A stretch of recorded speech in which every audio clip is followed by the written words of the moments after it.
நேற்று தான் கூலி படம் ரிலீஸ் ஆயிருக்கு. 14/8/2025 வியாழக்கிழமை. நான் இன்னும் படம் பார்க்கல.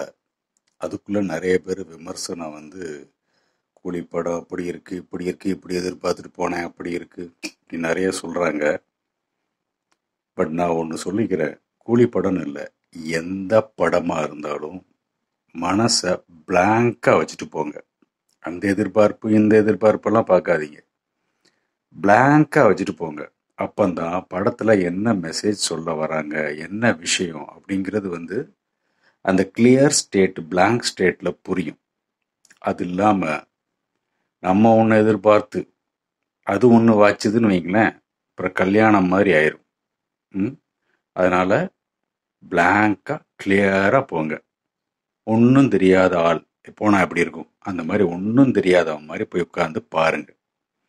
அப்பந்தான் ஒரு படத்தோடைய என்னென்ன சொல்றாங்க, அதுல என்னென்ன விஷயங்கள் இருக்கு அப்படிங்கிறத புரியும். அப்படிங்கிற விஷயமும் புரியும். அதே நேரத்தில் அதில் உள்ள விஷயங்களையும் ரசிக்க முடியும். இதுதான் ஒரு படத்தை என்ஜாய் பண்றதுக்கு உண்டான அடிப்படை சீக்ரெட், அடிப்படை பேசிக் பால பாடம்.